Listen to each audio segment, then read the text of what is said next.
Good morning. आज हम पढ़ेंगे गुरुत्वीय पृथ्वी के गुरुत्वीय बल के प्रभाव में वस्तु की गति क्या होती है। देखो, हम देखते हैं कि वस्तुएं होती हैं, वो ठोस भी हो सकती है, खोखली भी हो सकती है, बड़ी भी हो सकती हैं और छोटी भी हो सकती हैं, किसी भी तरह की हो सकती हैं। किसी समान ऊंचाई से गिराते हैं इनको, तो इनकी ऊंचाई से समान दर से गिरती है। क्या करती है? ये सब समान दर से गिरती है नीचे की ओर, ये समान दर से नीचे की ओर गिरती है। एक लेते हैं हम, क्या करते हैं, एक कागज लेते हैं, एक लेते हैं पत्थर, दोनों को एक साथ एक इमारत की मंजिल से गिराते हैं समान ऊंचाई से, दोनों सतह पर पहुंचती हैं। तो हम देखते हैं कि जो कागज था वो थोड़ा धीरे धीरे पहुंचता है और पत्थर तेज गति से पहुंचता है। ऐसा क्यों हुआ? ऐसा इसलिए होता है क्योंकि कोई भी वस्तु गिरती है, गिरते समय उसके द्रव्यमान के अनुसार वायु द्वारा प्रतिरोध लगता है। पत्थर का वजन ज़्यादा होता है, कागज़ का वजन कम होता है, जिसके कारण उस पर कागज़ के ऊपर प्रतिरोध कम लगता है, वायु का घर्षण बल कम लगता है, जिसके कारण वो सतह पर पहुँचते समय क्या होता है, अधिक समय लेता है। पत्थर कम समय लेता है क्योंकि उसका द्रव्यमान अधिक होता है, प्रतिरोध वायु द्वारा प्रतिरोध कम उत्पन्न होता है। अब यदि हम यही बात निर्वात में करें, एक बड़ा जार ले प्रयोगशाला में, और पत्थर और उसी कागज़ के टुकड़े को गिराएं, तो लगभग समान समय में वो धरातल पर पहुंचता है। क्यों? क्योंकि हमने निर्वात में लिया है, जार से हवा निकाल दी तो कोई प्रतिरोध उत्पन्न नहीं हुआ। तो स्वतंत्र पूर्व कोई वस्तु गिरती है तो वह समान दर से सतह की ओर गिरती है। भिन्न भिन्न इसी प्रकार हम पृथ्वी से जी का मान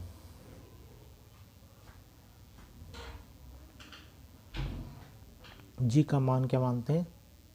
मान स्थिर है। क्या मान लेते हैं? स्थिर मानते हैं। तो त्वरण गति के समीकरण हमने पढ़े, गति के समीकरण 3 समीकरण होते हैं। तो गति के समीकरण है, जी का मान क्या है? स्थिर, यानी और क्या गुरुत्वीय त्वरण है? तो कोई वस्तु गति करती है तो वेग में परिवर्तन के कारण त्वरण उत्पन्न होता है और उस त्वरण को ए द्वारा लिखते हैं। और यहाँ पृथ्वी के लिए हम उस त्वरण को गुरुत्वीय त्वरण जी द्वारा लिखते हैं। तो हम गति के जो समीकरण हैं उनमें हम यदि पृथ्वी की तरफ कोई वस्तु गिर रही है, पृथ्वी से ऊपर जा रही है, तो उसके लिए हम जी का ए की जगह किसका मान लिख सकते हैं? जी का लिख सकते हैं। तो पहली समीकरण थी v बराबर यू प्लस ए टी, ये गति की समीकरण 1। तो गुरुत्वीय पृथ्वी के संदर्भ में इसका एक की जगह क्या आ जाएगा? किसका मान आ जाएगा? जी। क्या आ जाएगा? जी ले लेंगे। तो क्या समीकरण हो जाएगी? v you plus G T, ये क्या है? गुरुत्वीय त्वरण। ये क्या है? त्वरण। इसी प्रकार समीकरण 2 S U T plus 1/2 A T square, ये समीकरण 2 हो गई। तो इसके लिए 2 समीकरण क्या होगी? S U T plus 1/2 G T square, क्या हो जाएगी? G T square. तीसरी समीकरण होगी यू स्क्वायर वी स्क्वायर बराबर यू स्क्वायर प्लस 2AS, और गुरुत्वीय त्वरण के लिए तो क्या हो जाएगा? V square u square 2GS। ये 3 समीकरण है जिसको हम एक की जगह जी का मान हम लिख सकते हैं। अब देखो यहाँ अलग अलग चीज़ें हैं, यू और वी। ये क्या है? यू और वी। यू क्या है? वस्तु का प्रारंभिक वेग। ये क्या है? प्रारंभिक वेग। क्या है? प्रारंभिक वेग। यू है, वी है अंतिम वेग। अंतिम वेग। दो चीज़ें आ गई। एस क्या है? एस है, एस है वस्तु द्वारा टी समय में चली गई दूरी। यानी एस क्या है? दूरी है। कितनी दूरी तय की टी समय में, और टी यहाँ हमको मालूम क्या है? समय। टी यहाँ क्या है? समय। अब हमारे पास एक और बचा, ए क्या है? यहाँ त्वरण। ये क्या है? त्वरण। और जी है, तो जी को बोलते हैं गुरुत्वीय त्वरण। क्या बोलेंगे? जी क्या है? गुरुत्वीय त्वरण। यदि इन समीकरणों का उपयोग करते समय त्वरण वेग की दिशा में है, यानी गति की दिशा में यदि त्वरण लग रहा है, परिवर्तन हो रहा है वेग में गति की दिशा में, तो उसको हम किस में लिखते हैं? धनात्मक। यदि विपरीत दिशा में, त्वरण विपरीत दिशा में लग रहा है, तो उसको हम क्या लेंगे? ऋणात्मक। क्या कहेंगे? ऋणात्मक करेंगे। क्या लिखेंगे? उसको ऋणात्मक लिखते हैं, के रूप में लिखते हैं। यानी त्वरण गति की दिशा में तो धनात्मक और विपरीत दिशा में तो ऋणात्मक त्वरण के रूप में उसको लिखा जाता है। अब हम एक उदाहरण देखते हैं। आंकिक प्रश्नों में एक उदाहरण आपको करना है। उदाहरण 10.2, 10.3 आपको करना है। एक कार किसी कगार से गिर कर धरती पर कितने पर पहुंचती है? वो समय कितना उसका? t बराबर 0.5 सेकेंड में वो नीचे हो।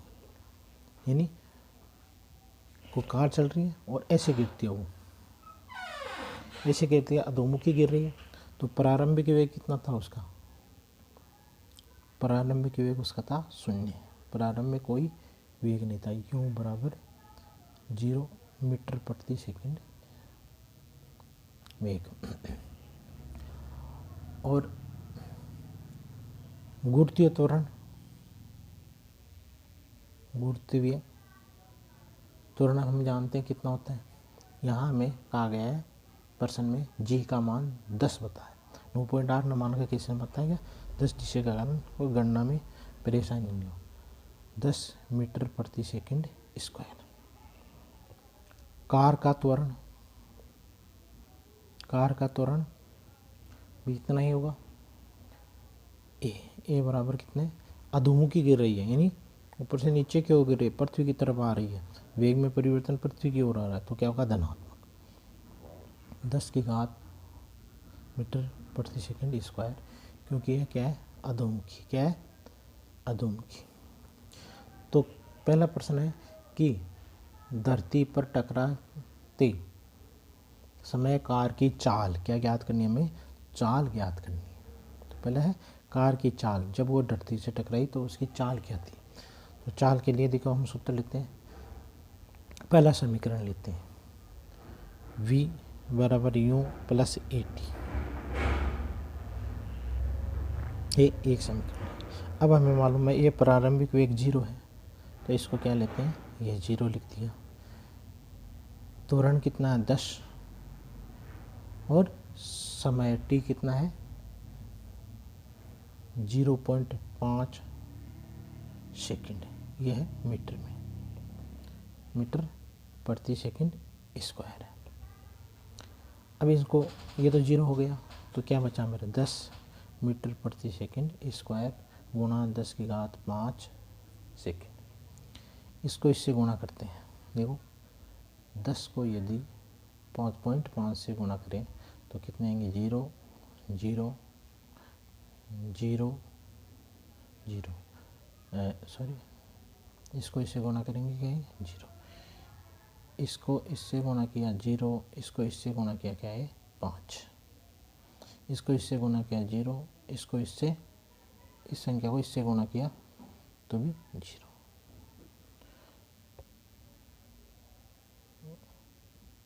ये हमारे पास आया। अब देखो कितनी संख्या छोड़ के पॉइंट है, एक संख्या छोड़ कर के पॉइंट है, तो एक संख्या छोड़ कर पॉइंट लगाए तो हमारे पास है 0, 5। अब इधर 0 का कोई मतलब नहीं, तो कितने है, क्या है 5 मीटर सेकंड स्क्वायर प्रति। अब अगला प्रश्न कह रहा है कि 0.5 के दौरान औसत चाल, औसत चाल कितनी है। औसत चाल हमें ये प्रारंभिक चाल प्लस अंतिम चाल, यही सूत्र होता है। सूत्र होता है u प्लस v बटा 2। तो प्रारंभिक चाल हमारे पास कितनी है 0 प्रति सेकंड, मीटर प्रति सेकंड। और अंतिम चाल कितनी है, अंतिम वेग कितना है वो हमने निकाला है अभी। ये कितना है अंतिम वेग, ये तो है v, ये हमने निकाल लिया है। अंतिम वेग कितना है 5 मीटर प्रति सेकंड, सॉरी प्रति सेकंड है बटा 2। इसको जोड़ेंगे तो 0 में से 5 जोड़े 5 मीटर प्रति सेकंड। एक आएगा, सॉरी 2 लिख देता हूँ, 2 का भाग देंगे तो कितने आएंगे 2.5। औसत चाल के 2.5 मीटर सेकंड प्रति मीटर सेकंड। तो ये औसत चाल आ गई, क्या आ गई औसत चाल। अब कगार, धरातल से कगार कितनी ऊंचाई पर है, उसकी ऊंचाई पूछी गई है, दूरी पूछी गई है। तो एस वाला सूत्र लगाएंगे, एस इसमें है, दूरी पूछी गई है तो दूरी कितनी हो जाएगी एस। अब हमें मालूम है यू तो क्या है U T plus 1/2 80 square. You 0 गुणा टी समय कितना है, टी समय 0.5, यदि 0 से गुणा करेंगे 0 ही आएंगे। 1/2, इसका मान क्या है 10 मीटर प्रति सेकंड। और टी समय कितना है 0.5 मीटर प्रति सेकंड, सॉरी सेकंड में आएगा समय, बटा 2। ये तो 0 हो गया तो क्या बचा, ये है 1/2, तो 10 मीटर प्रति सेकंड गुणा 10.5 सेकंड समय बटा 2। इसको हम भाग ले लेते हैं। अब इसको गुणा करेंगे तो हमारे पास आएंगे 1.2, इसको गुणा करके 2 का भाग देंगे 1.25 मीटर। कितनी दूरी है 1.25 मीटर हो जाएगी। तो अब देखो इनकी सहायता से हम निकाल लेंगे। तो जब दरअसल से टकराई तो उसकी चाल कितनी थी 5 मीटर सेकंड स्क्वायर अंतिम वेग। और औसत चाल कितनी थी उसकी 2.5 मीटर प्रति सेकंड। धरातल से कगार की ऊंचाई कितनी है 1.25 मीटर। तो इस प्रकार हम गणना कर सकते हैं।